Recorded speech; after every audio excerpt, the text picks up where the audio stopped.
Hi everyone, welcome back to Existentially Blonde. I am Megan, your host. So, today I want to talk about history and these cycles we see repeated.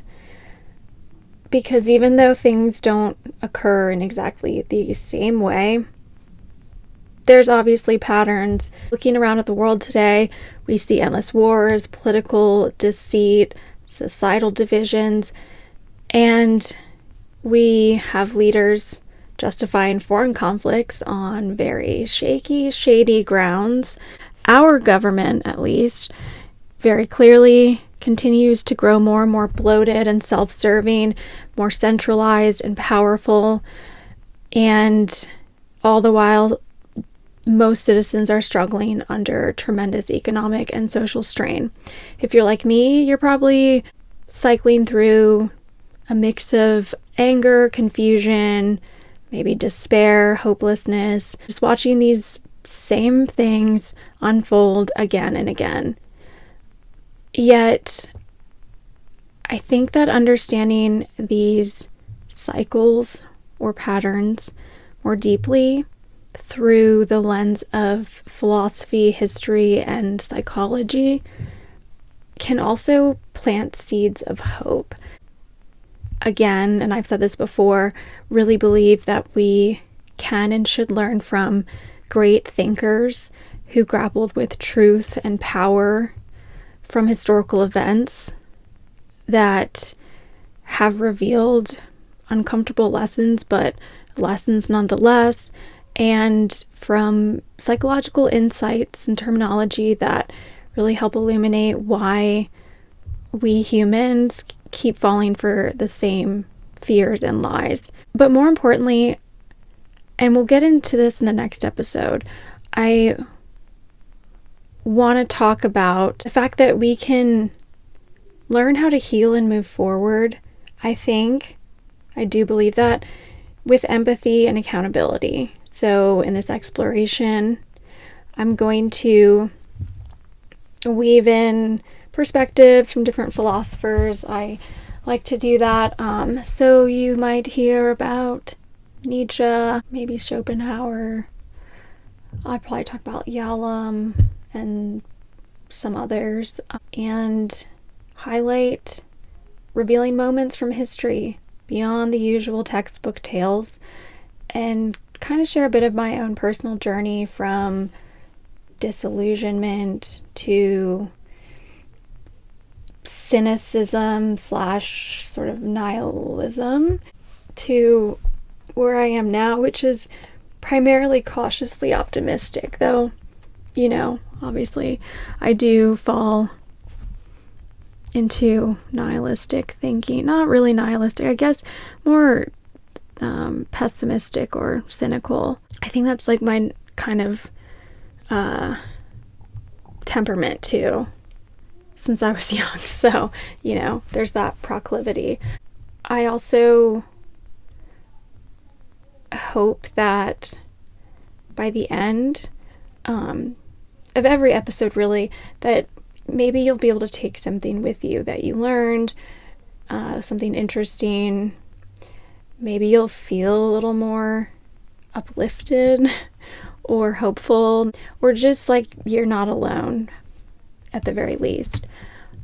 Maybe an awareness that while the problems we face are very cyclical, as we see throughout history, I really don't think we're condemned to spin in circles forever. Maybe we are.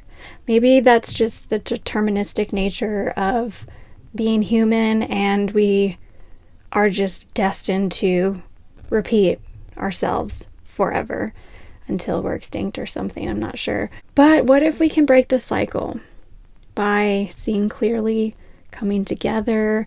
I know that sounds really idealistic, but if I think that something like that could be possible, I feel like others have to, especially because I'm not typically the glass half full optimist at all, but I see a lot of things happening today, people becoming aware, and I'm really hoping that we can harness this energy, this kind of fighting back against the central power, the government, those who don't have our best interest but are supposed to be leading us and in charge of the country. So I think things are things are bad. They might get worse, but I think we're at a point where we are not going to take it anymore, and we have to insist on something better. One pattern that we see often throughout history is how leaders manipulate fear and falsehoods to control people. If we look back, for instance, at the 17th century philosopher Spinoza, who was born in Amsterdam in 1632, to give you some context. He was someone who lived through religious persecution and political turmoil. Essentially, he was from this very tight-knit Portuguese Jewish community. He began to challenge Jewish religious authority because he saw it as rousted in superstition and human powers, not divine truth. So he saw through the bullshit. He felt that religious leaders were using fear, ritual to control people rather than guide them to a genuine, authentic understanding of God. So he was quickly ostracized and condemned from the community. No family members would stay in contact with him. Everybody completely canceled Spinoza. It was rough. But silver lining did give him a lot of time to sit alone and write out his theories and ideas. And so, something he warned us about was that despots maintain power by deceiving people and stoking fear, usually under the guise of these noble ideas like religion or security, to keep man in a state of deception and using, paraphrasing here, but using essentially religion to mask that fear by which man must be held in check. And this is the key part, so that they will fight for their servitude as if for salvation. So just consider that for a moment. People can be so deceived that they actually are fighting for their servitude, believing it's their salvation they're fighting for. And that's not the only example. Citizens rallying behind wars of conquest or oppression, but sincerely convinced they're fighting for good or for God or freedom, when they're actually just tightening their own chains. Spinoza's insight, like many philosophers, is relevant today. Again, because of all these repeating cycles that we will break. I think we can do it.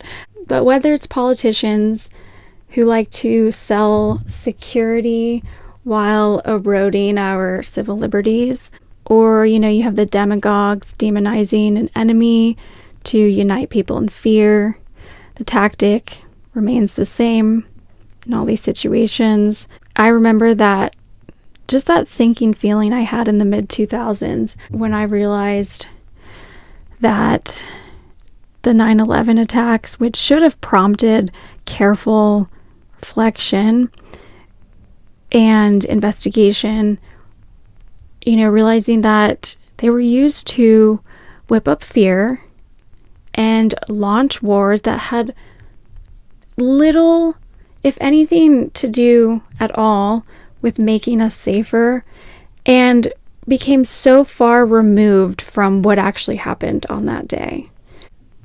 But like many people, and I'll admit I was wrong, I initially supported the actions of our government because at the time I trusted leadership, and I was a lot younger. I was still in high school. I thought that, this was truly a defense of freedom.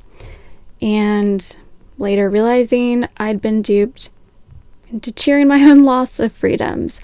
Department of Homeland Security, for instance, which never existed until post 9/11, and the Patriot Act, and really everything has been on a downward spiral since 9/11.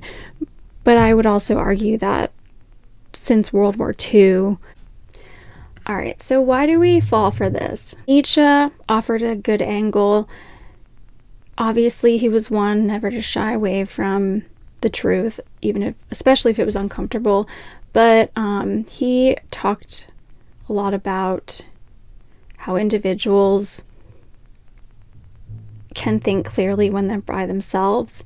But he observed that when people are in crowds, they become irrational, even insane. Madness is rare in individuals, but put them in groups, parties, nations, and it becomes the rule. Something like that. In other words, our herd mentality, so that's a term that he used, makes us susceptible to these collective delusions that we'd otherwise probably reject on our own. When everyone around us is in this grip of patriotic fervor or ideological zeal, if you will, it becomes dangerously easy, very tempting to go along with the crowd, even if it leads to disaster. I mean, we see this all the time. Nietzsche critiqued how we absorb the values of the crowd through this idea of the herd mentality. It prevents us from thinking for ourselves. So when you combine this herd instinct that we have when we're in large group situations with the fear-mongering that we've talked about, you basically have just created a very potent formula for manipulation.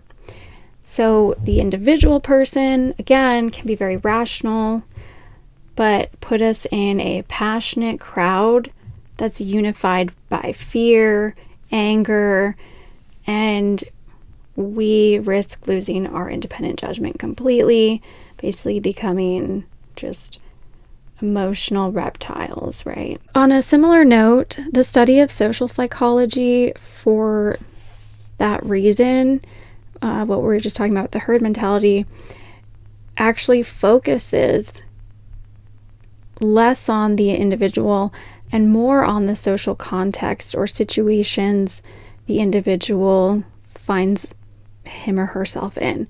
So this is because in these contexts with others, which is frequent, right? We're social creatures. Often our perceived individual personality traits and values completely go out the window, more or less. But that can be a whole other topic for another episode.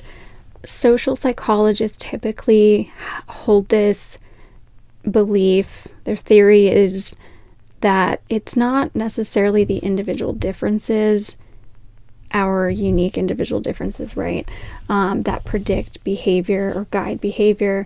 Rather, it's the power of the situation. It's a phrase that they use. Essentially, it's the social factors such as norms,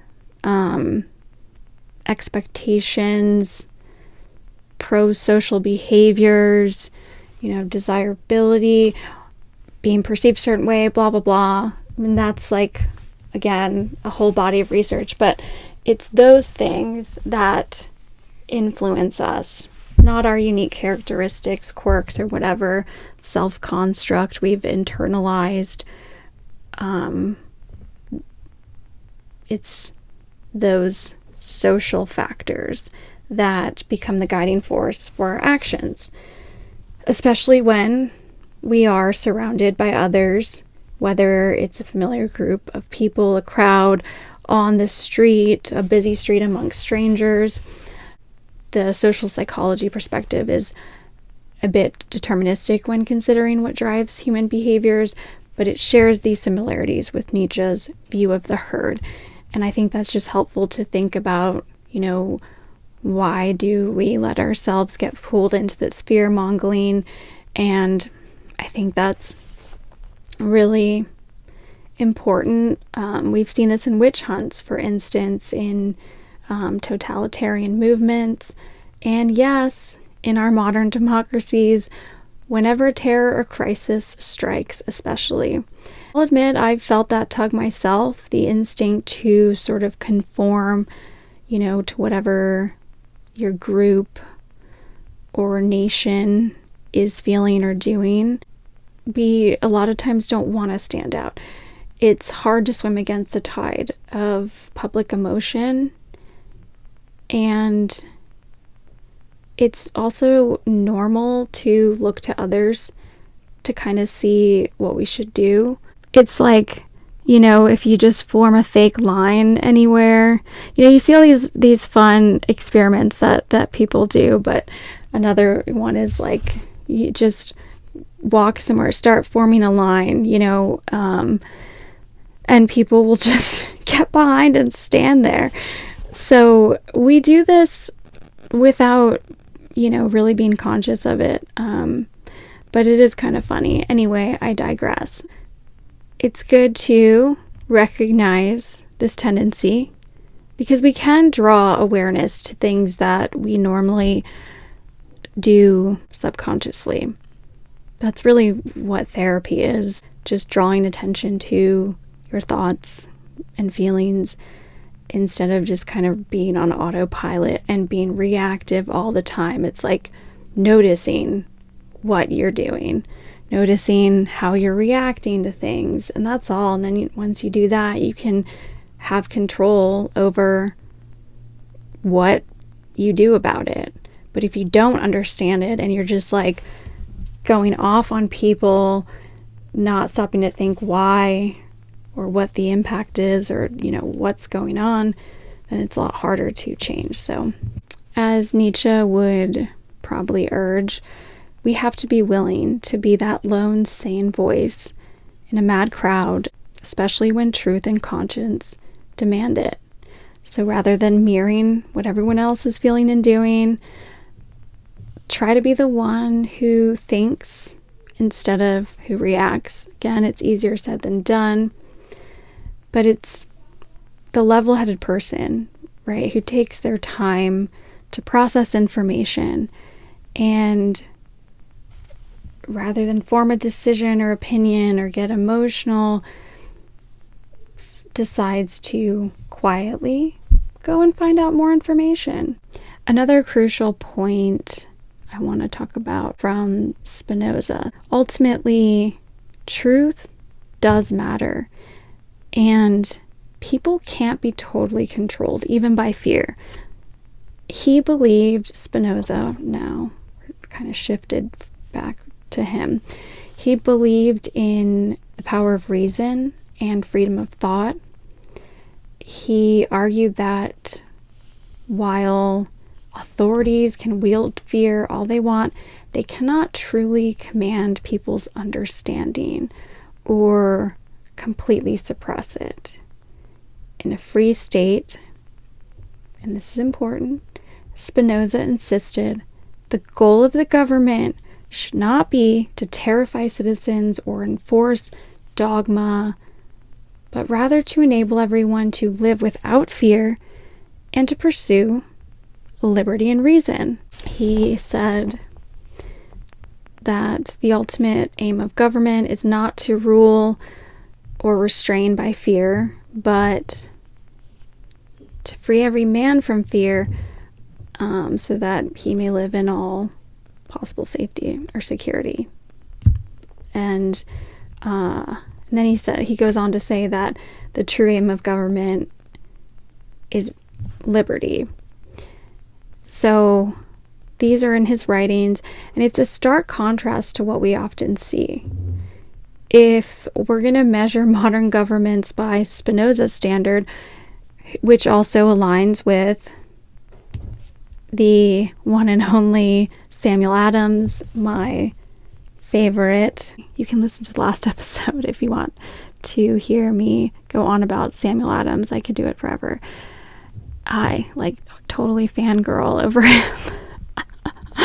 But yeah, so again, Spinoza, Adams, not John Adams. We don't like him. He was a sellout. But the point is that modern governments have turned these ideals of liberty, freedom on their head. Instead, we see that our government, there's this tendency to continue invoking fear to expand their own power or for whatever personal gain it leads to, instead of reducing it to expand our freedom, which is their job.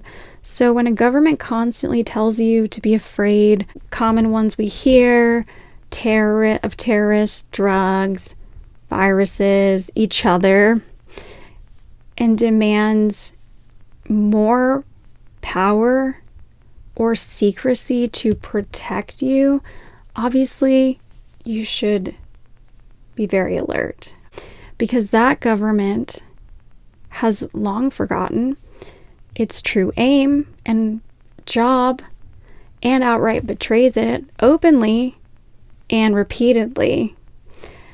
Spinoza and Adams alike would say these leaders are and have slid into tyranny, and it is our job as thinking citizens to call them out.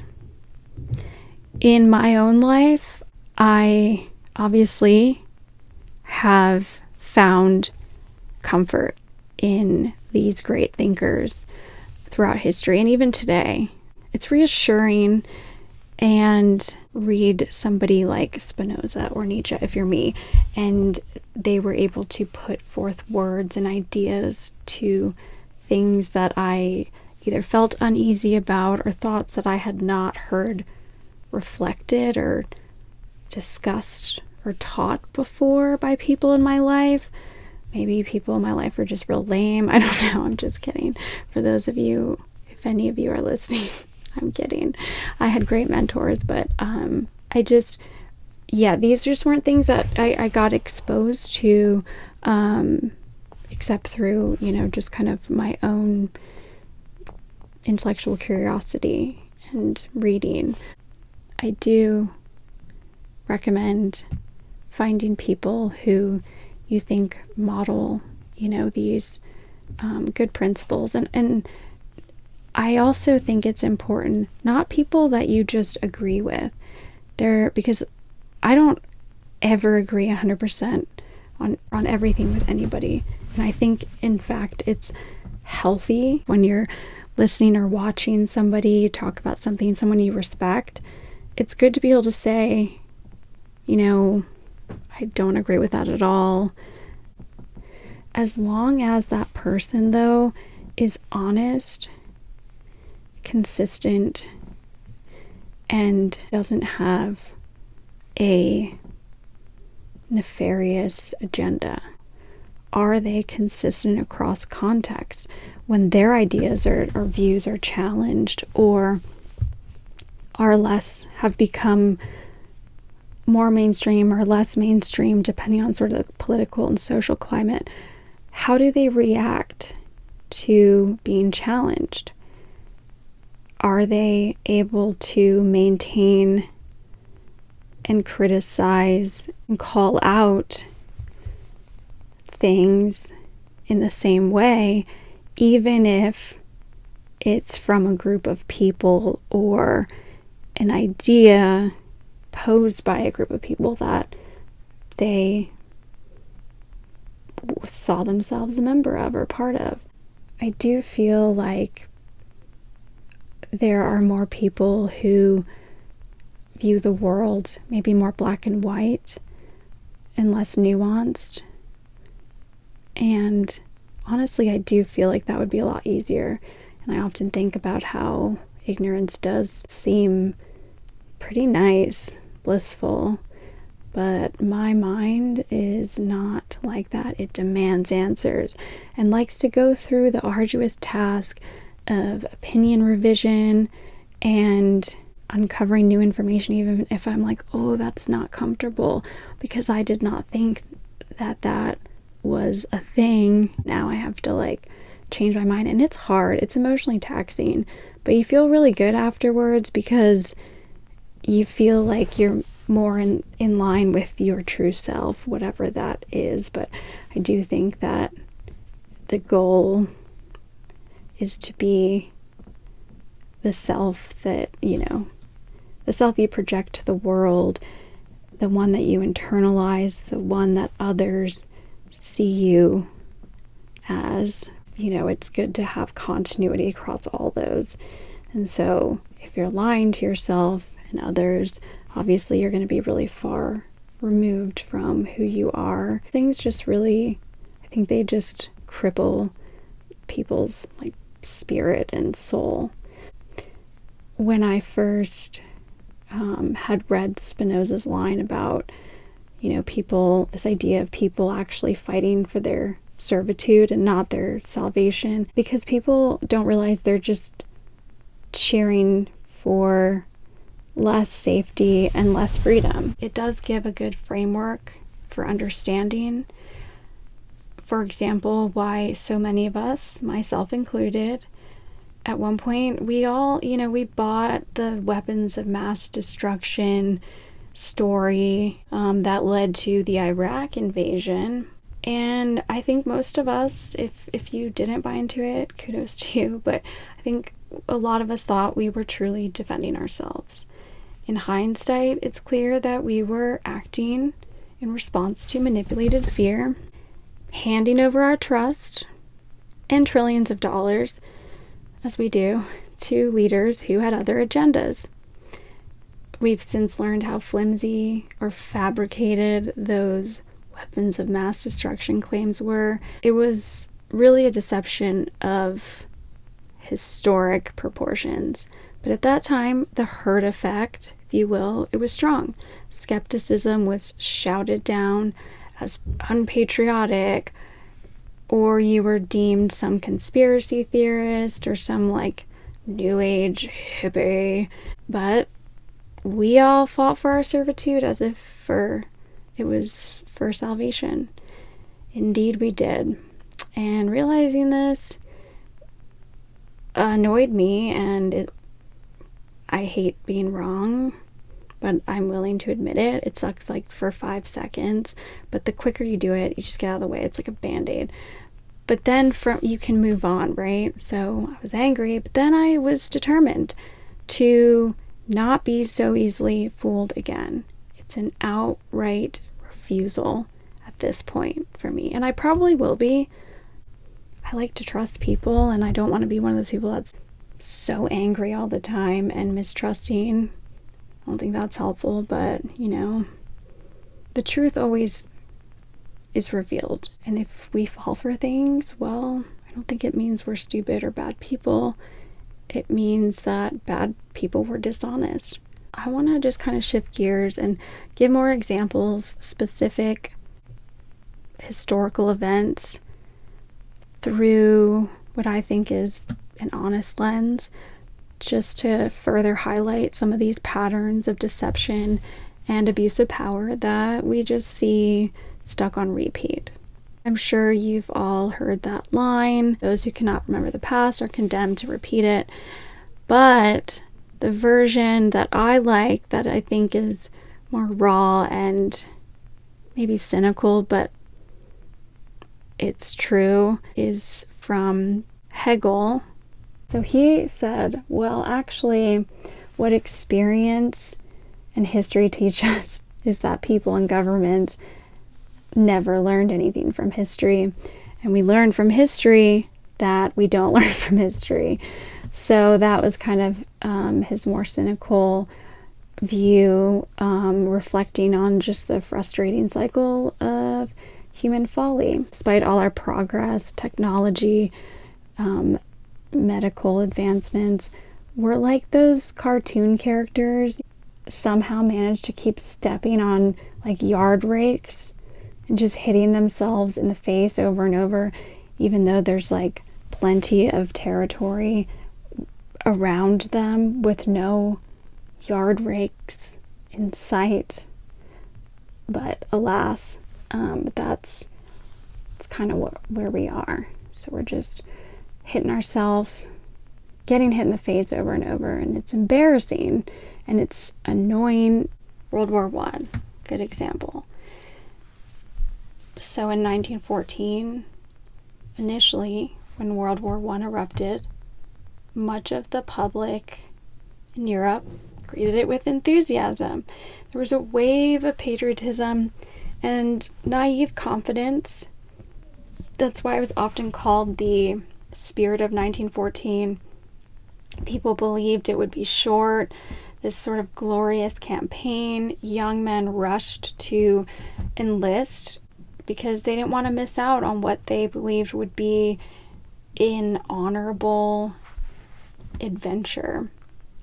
And they'd get to fight for what they thought was, fight for good against evil and for their nation.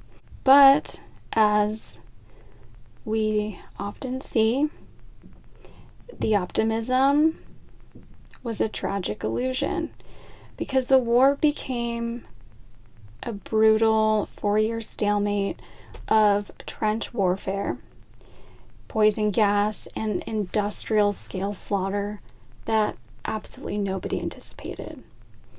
As a footnote, no war has ever or will ever be quick and easy. I don't think any war can be. Yeah, World War I, people believed in it on the very first day. The Battle of Somme, 1916, British forces suffered nearly 60,000 casualties who were either killed or wounded. So this isn't a single day for almost no gain. By the war's end, it was around 10 million soldiers, and then millions more civilians were dead, and entire empires collapsed. It was a catastrophe that completely shattered a whole generation. That's why it's been referred to as the lost generation. Yet for years, their military generals, politicians kept feeding men into the trenches, and they were insisting that victory was around the corner. And then the public at home, because this was early 1900s, it was really easy to control the media because there was essentially very limited avenues for receiving information updates. So the public was kept in the dark about really the true scale of the carnage. In fact, as casualties continued to mount, unsurprisingly, morale and belief in the war plummeted. So soldiers and civilians both became very disillusioned. And there were instances of mutiny and widespread weariness. And by 1917, people really started to see through the rosy lies. World War I is a good example that should have taught us by now that high-flown rhetoric like defense of civilization oftentimes masks odious geopolitical struggles. And initial public fervor can turn to horror, catastrophe, disillusionment, destruction once the truth hits home. And oftentimes, by then it's too late. So an ancient Greek poet once wrote, "War is sweet to those who have never experienced it." A good lesson to remember that we have to question leaders sharply and push back. For instance, let's talk about other modern examples, all from Vietnam to Iraq. So we we're at World War One. Let's just fast forward to the 1960s. Don't want to cover World War II. I'm really tired of talking about World War II lately, because Vietnam, I think, is a very important one. We entered the war with Vietnam in earnest after the Gulf of Tonkin incident. It was 1964 when the U.S. government claimed that North Vietnamese boats had launched an unprovoked attack on a U.S. Navy ship. And this led Congress to essentially write or give President Johnson a blank check to be like, here, go wage war. Well, decades later, declassified documents revealed what many had already suspected. The official story was actually very misleading. One of the reported attacks likely never happened, and the administration knew the evidence was rather shaky to begin with.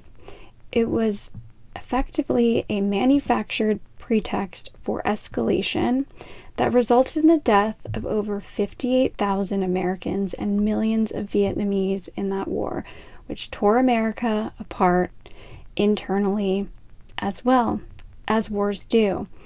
So we see this pattern yet again in 2003. As I mentioned before, so after the 9/11 attacks, which was a very real tragedy, but that led to the swift invasion of Afghanistan in October 2001. Wasted no time to hunt down the alleged perpetrators. Well, the U.S. then pivoted toward a long-desired war in Iraq. Wanted an excuse. Bush administration figures, remember Condoleezza Rice, Dick Cheney at the time, were repeatedly warning that Saddam Hussein might soon have nuclear weapons, those pesky weapons of mass destruction. You all remember that, right? When Rice famously said on national television, she was like, "We don't want the smoking gun to be a mushroom cloud," which obviously terrified the public because it implied that we were like one intelligence failure away from an atomic attack on an American city, on American land. But turned out to be an emotional manipulation once again, not a fact-based threat. In truth, the CIA and UN inspectors later confirmed Iraq had no clear nuclear or had no nuclear program capable of building a bomb. You don't say. Similar to what just happened in Iran not too long ago. Nothing found, but it was suspicious and we must defend, even though, again, that's not what defense means. I mean, Mr. Miyagi would very much disapprove of all of these definitions of defense. Unless you want to be Cobra Kai and strike first and have no mercy, but that's not the Miyagi way. Anyway, in this case, what was it, right? So was the intelligence just completely wrong or outright manipulated to make the case for war? And honestly, I think it could be both, depending on who you ask. I have this theory that every bureaucracy is like 3 parts incompetence and 1 part corruption, more or less.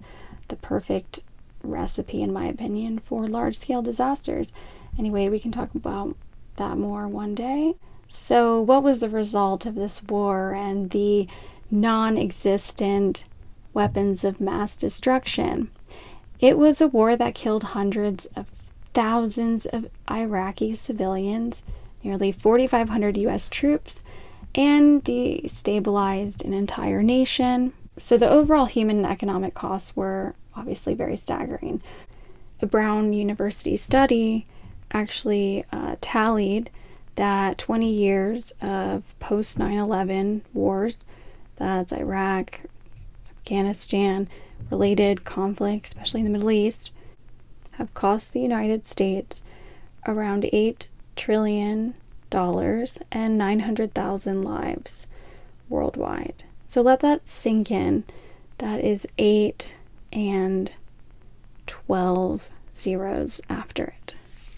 It's a giant number. If you look at what 1 trillion looks like written out, it's pretty terrifying. All that money spent and nearly 1 million lives lost in wars that arguably left us worse off than we were before, in more chaos, more danger, more poverty.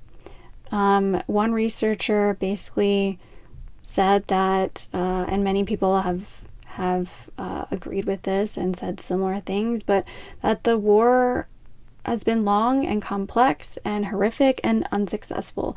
Very great way to put it. Yet it continues in various forms across 80 countries if you count all counter-terror operations. And notably, no one in power was ever held accountable for these false weapons of mass destruction claims, for the lack of transparency or clear and detailed investigation into what happened on 9/11, what happened in the months and in the year that led up to 9/11. And even though a lot of information has been revealed that has been verified to be true, there's no accountability. And we see this now in our government with a lot of things. The political establishment, both major parties, largely swept the deceit under the rug, as they do. So this is why I always argue the problem is not left versus right, but the entrenched war machine and the government opacity that transcend party lines. Republican and Democratic administrations alike have kept the wars, both sides have kept the wars and the military-industrial status quo churning. Just every administration, it doesn't matter who is in charge, what party is leading it. Presidents may come and go, but the bombs continue to fall. The defense contracts get signed, and the secrecy just persists. It's a bipartisan failing of the highest order. The rest of us, meanwhile, are encouraged to bicker amongst ourselves over domestic, left-right issues, while both sides of the top quietly vote to fund another $100 billion for war. And it's just frustrating because these things last forever. The Afghanistan war dragged on for 20 years. It was actually America's longest war, through 4 presidencies of both parties. And each one just kicked the can, reluctant to admit failure, really do anything about it.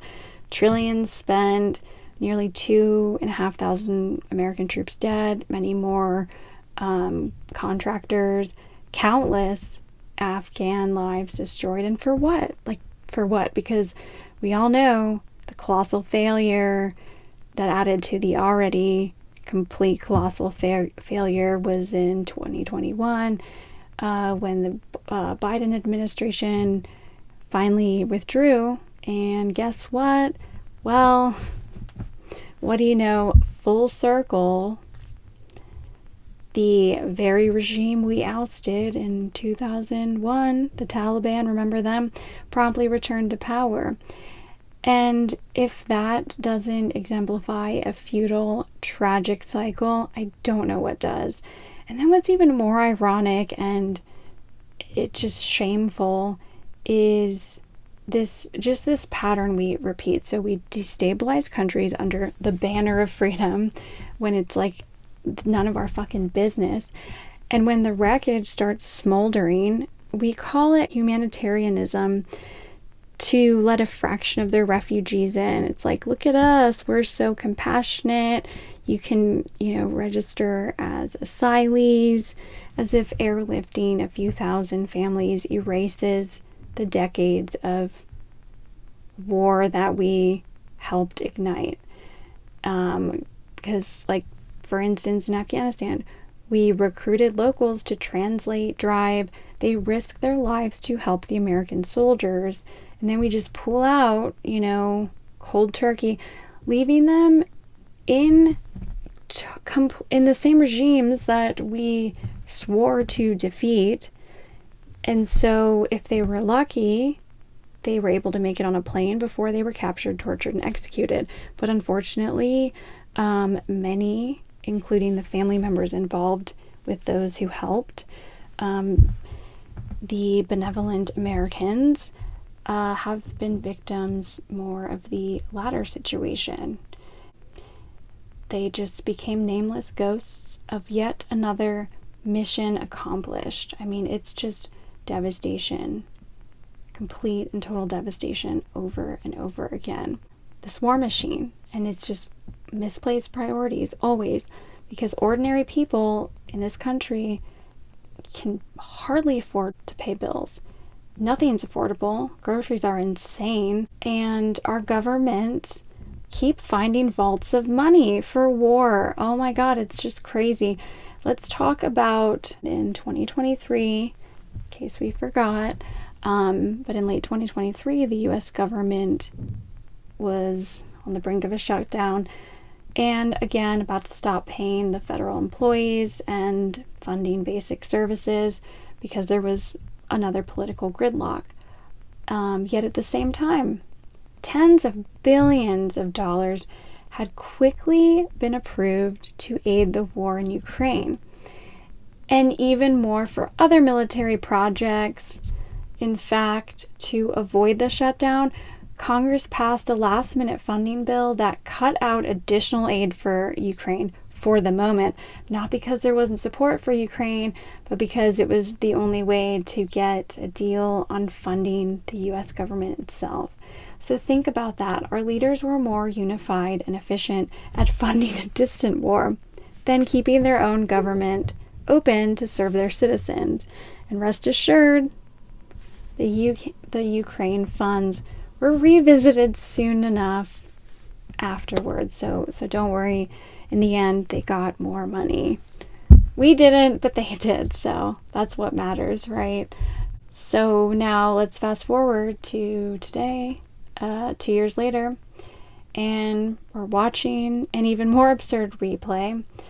So the government has been shut down now for well over a month, and it's the longest ever in all of United States history. People have lost their jobs, federal workers aren't getting paid, and then the government threatened to halt the SNAP benefits program for more than 41 million Americans. And as of November 1st, in many states, benefits were unavailable or severely cut. Meanwhile, of course, the government still hums along where it wants to. Taxes are collected on time. Epstein files and information is forever in limbo, but never forgotten. We won't forget. Military aid continues to flow overseas. Yep, you heard that right. We can't figure out any funding for the SNAP benefits, and we're broke, sorry. And there's no reserve funds available. It's so difficult. We can't figure it out. We'll have to go through the court and all this complicated stuff. But we do have money to send to other countries. And weapons manufacturers report steady revenue. It's a masterclass in misplaced priorities. Plenty of money for bombs, none for the people who buy the groceries, deliver the mail, keep the lights on. But I always wonder who would help us. I don't know if anybody would at this point. I think we've pissed off the whole world.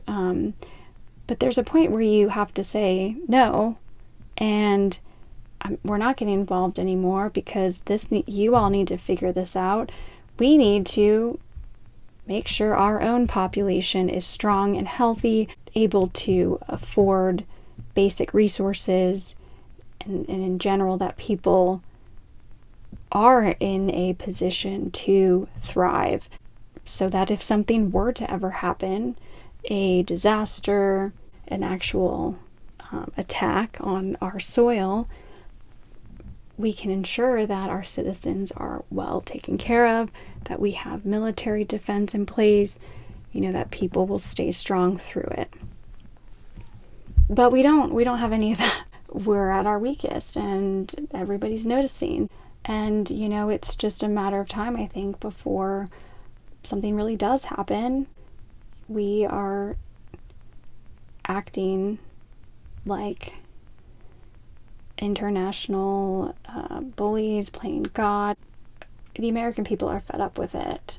We continue to approve money.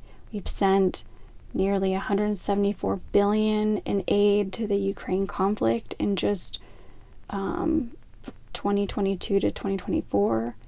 Really massive sum, while Americans face rising costs at home and infrastructure crumbles. No one can afford to buy houses anymore. No young people are buying houses, which is putting off marriage, having kids, if at all people are going to do that. A lot of people are deciding it's not worth it because nothing's affordable. We've also been giving around $3.8 billion every year in military aid to Israel for the decades. We bankroll wars and allies across the globe. It's just, no matter which party is in power, seems like we're like dirty swingers. We just go all the ways in all directions. Doesn't matter who, when, where, why, how. We just want to give everyone money and help with their wars. This is the war machine and big government corruption in action. Public wealth funneled to arms manufacturers who profit richly from these aid packages and weapons shipments, and foreign entanglements that create more problems, far more problems than they solve.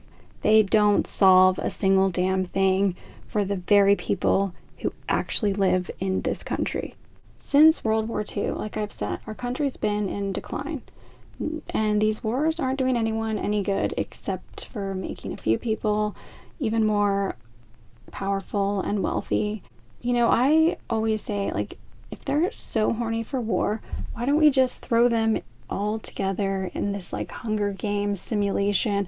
Elon Musk can help figure out the logistics, and they can just duke it out to the death. They can fight each other and leave the rest of us the fuck out of it. I think we should just let them keep the government shut down, or when they open, we just say, no, we're good. You guys just continue to fight, do whatever it is you do, because clearly it's not anything that has anything to do with us, so we just decided you're fired. Use Trump's line against him. We all voted while you were shut down, and we're just going to figure it out from here. But thank you very much for all your hard work and efforts, and for all the bombs you've dropped on other countries, and all the child sex trafficking scandals that you covered up.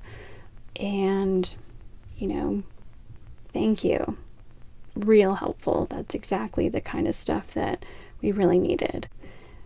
Our concerns and our questions continue to get drowned out by all the propaganda too, or the partisan posturing. Remember Eisenhower? He was a former president, but also a 5-star general. And in his 1961 farewell address, he warned of the military-industrial complex, the alliance of defense contractors, the military policymakers gaining undue influence. He warned about that. That's the military-industrial complex. He said, in the councils of government, we must guard against the acquisition of unwarranted influence, whether sought or unsought, by the military-industrial complex. He cautioned us that the potential for the disastrous rise of misplaced power exists and will persist. here we are, give or take 60 years later, and that misplaced power has indeed risen, and it continues to rise. The defense industry lobbies heavily. Generals from the Pentagon often slide into lucrative jobs at arms companies when they retire. Like, these are things nobody talks about. Congress members in both parties constantly receive campaign contributions from those very same companies and dutifully vote for even larger military budgets. It's a revolving door, people, and an iron triangle of interest that does not prioritize or give a shit about the average American citizen's well-being, about you and me. Instead, it just feeds this endless series of conflicts, and then asks us to tighten our belts. So we have to not just call it out objectively and forcefully, but we can't let it happen anymore. So let's just get off the left versus right thing. That's just a distraction. We need to stop that. Set aside like polarizing social issues. Like, I get that, things like gay marriage, transgender issues, whatever, those are important, sure. But, remember back to the Maslow's hierarchy of needs, that like Psych 101 class, if you're not familiar. Abraham Maslow, believes certain needs are more important than others, and humans will focus their efforts and motivation on obtaining the more essential ones before satisfying other ones. Those most basic needs that are at the bottom level, food, water, oxygen. Then at the next level, it's like safety needs, like shelter, resources, health care, maybe employment. Those need to be met before we can focus on the like third, fourth, fifth tiers. That's when you get into love, belonging, esteem, self-actualization, all that. So we will address those issues, but first we really need to get to these basic ones, okay? And like, let's set aside our differences, because it's not helping to be like constantly at each other's throats. It's just meant to be a distraction so the people who are actually the real enemy can continue doing whatever weird shit they do. And that should be our focus, to get rid of them and to just say, you're fired. Please leave now. And I like the idea Tucker Carlson mentioned, and I've heard others more recently too, like we should just stop paying taxes. Everyone should cancel their healthcare plans so that the cost of services, treatment, will be normal, right? Because that's just the way that's how those things work. So it can't artificially inflate things if nobody's willing to or going to participate in that. Stop paying for credit card or any kind of debt that has a unethically, excessively high interest rate. That's criminal. It is predatory, exploitative. But if you don't pay, if enough people agree, just I'm not going to pay it anymore, the banks won't. They're going to lose money, because that's a large amount of money that they need in order to operate. So they would have to lower the interest rates. So, if we don't give money and refuse to do things, what are they going to do? I mean, they could bomb us because they love doing that so much, but then they wouldn't have a country of people to rule over. Oh yeah, and I didn't even mention the boats that have been bombed by, the Trump administration, like off the coast of Colombia. Several boats, it just keeps going, like more and more boats are being attacked and killing people for alleged connection to cartels, even though there's been no evidence. So again, just more recent events of government going in and just starting fights and wars in the name of safety and freedom. Apart from all the moral and legal questions, I think about the precedent all this sets. Today it's drug boats, non-existent secret weapons that other countries can't have, but we can. Tomorrow can be anything. This is why we have to demand accountability and truth from our government. Left unchecked, power always overreaches, and they have been. Big government loves stripping away freedoms one by one. They do it, it's like a slow burn, and they do it while we're all busy fighting each other about dumb shit.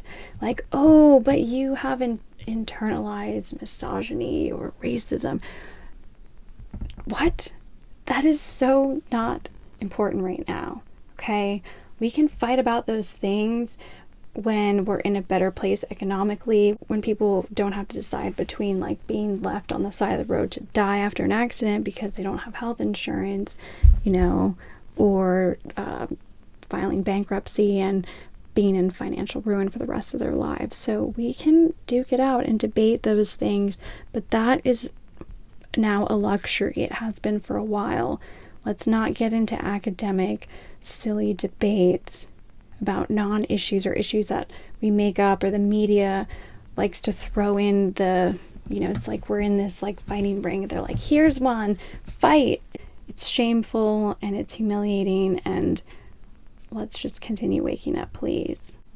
Because we need these people to face consequences in the name of upholding justice to everyone who's been victimized and manipulated and lied to and blackmailed. Anyway, next time we will talk more about how to sort of get through this with like empathy and understanding, not just being sort of guided by blind rage, which sometimes is easy to do. So we've lost faith in our institutions. We've been burned by deceit. So what do we turn to now? So next time I want to talk about how to face this darkness head on by illuminating a path to cope and find meaning amid the chaos. And I'll pull from psychologists and just influential people and philosophers, of course, that have taught me the power of genuine human connection, sort of as a really good antidote to despair.